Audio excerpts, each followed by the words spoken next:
اعوذ باللہ من الشیطان الرجیم بسم اللہ الرحمن الرحیم وعباد الرحمن الذین یمشون علی الارض ہونا واذا خاطبهم الجاہلون قالوا سلاما صدق اللہ مولانا العظیم۔ اور خدا کے بندے تو وہ ہیں جو زمین پر آہستگی سے چلتے ہیں، اور جب جاہل لوگ ان سے جاہلانہ گفتگو کرتے ہیں تو سلام کہتے ہیں۔ سورہ فرقان نمبر 25 آیت نمبر 63۔ اس آیت کریمہ کا آغاز اللہ تعالیٰ نے وعباد الرحمن سے فرمایا ہے، یعنی رحمان کے بندے۔ کتنا پیارا انداز ہے، کتنے محبت اور شفقت سے اللہ تعالیٰ اپنے بندوں کو خطاب فرما رہے ہیں اور انہیں اپنا کہہ رہے ہیں۔ ساری مخلوقات اللہ کی ہیں، لیکن ان مخلوقات میں انسان کو خلافت سے نوازا، اور پھر انسانوں میں سے بھی وہ لوگ کہ جو اس کی منشا اور مرضی پر چلنے والے ہیں، اس کی بات کو ماننے والے ہیں، ان کو عباد الرحمن کہا۔ دیکھیں، دنیا کا ایک سپر پاور رکھنے والا بادشاہ وہ کسی کے بارے میں کہے کہ یہ میرا ہے، تو اس شخص کے لیے کتنا اعزاز اور شرف کی بات ہوگی۔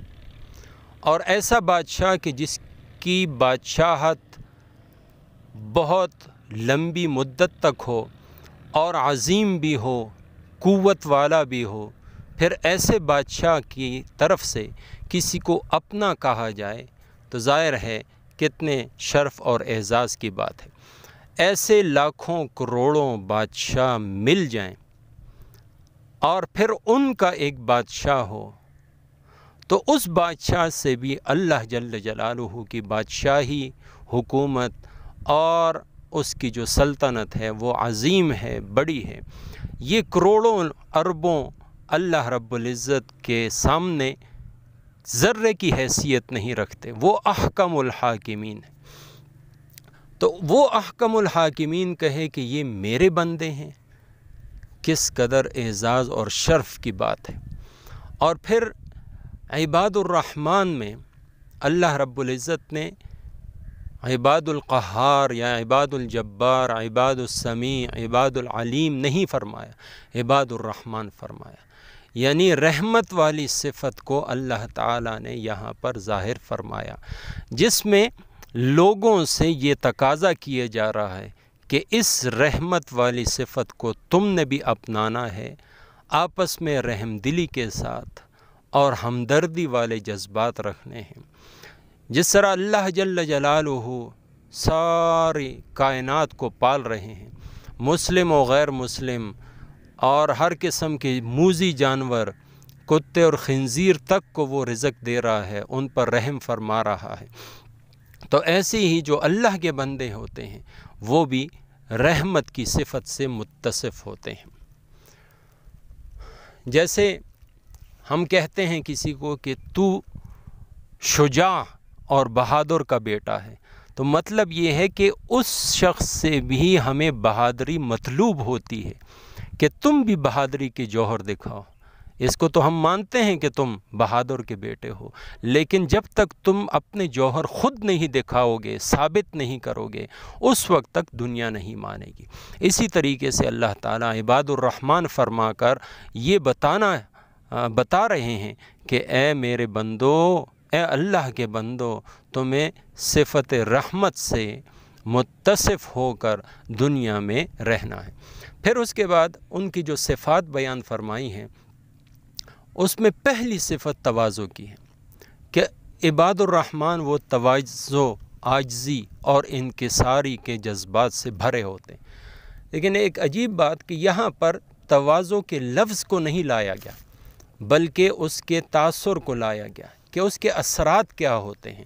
اس کے اثرات یہ ہوتے ہیں کہ انسان بہت ہی زیادہ عاجزی کا اظہار اپنے چلنے پھرنے سے کرتا ہے، کہ چلنے پھرنے میں عاجزی، مسکینی اور فروتنی ہوتی ہے، اس میں تکبر اور فساد اور ظلم والے جذبات نہیں ہوتے۔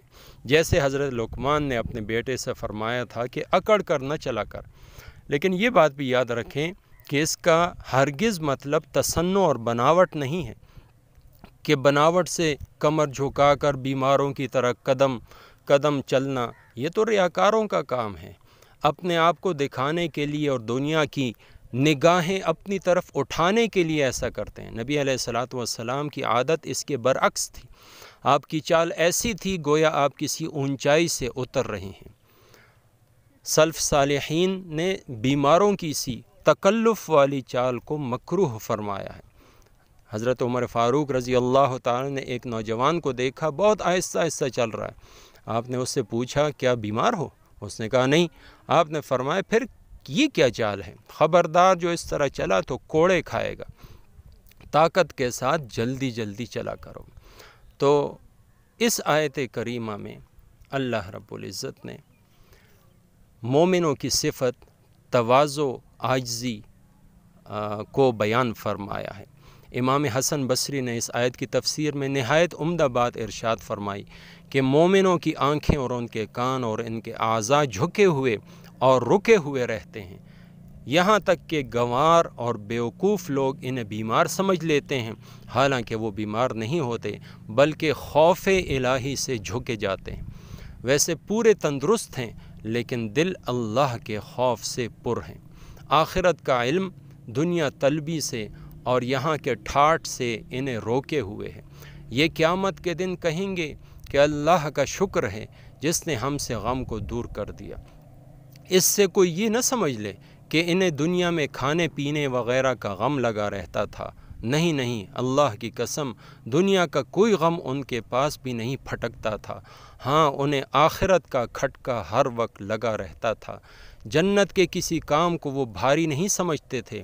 ہاں، جہنم کا خوف انہیں رلاتا رہتا تھا۔ جو شخص اللہ کے خوف دلانے سے بھی خوف نہ کھائے اس کا نفس حسرتوں کا مالک ہے۔ جو شخص کھانے پینے ہی کو اللہ کی نعمت سمجھے وہ کم علم ہے اور عذابوں میں پھنسا ہوا ہے۔ پھر اپنے نیک بندوں کا اور وصف بیان فرمایا کہ جب جاہل لوگ ان سے جہالت کی باتیں کرتے ہیں تو یہ بھی ان کی طرح جہالت پر نہیں اترتے بلکہ درگزر کر لیتے ہیں، معاف فرما لیتے ہیں اور سوائے بھلائی کے اور اچھی بات کے گندی باتوں سے اپنی زبان کو آلودہ نہیں کرتے۔ تو یہ تھی عباد الرحمن کی پہلی صفت کہ ان کے اندر تواضع ہوتی ہے، عاجزی انکساری ہوتی ہے اور جاہلوں کے منہ نہیں لگتے، بلکہ اگر بحث مباحثہ ان کے ساتھ آ جائے تو یہ ان سے سلام کر کے وہاں سے چل پڑتے ہیں۔ اللہ تعالی ہمیں بھی عباد الرحمن میں شامل فرمائے اور یہ صفت تواضع، عاجزی اور انکساری ہمیں نصیب فرمائے اور تکبر، عجب اور خود پسندی کے جذبات سے ہم سب کو محفوظ اور مامون فرمائے۔ وما توفیقی الا باللہ۔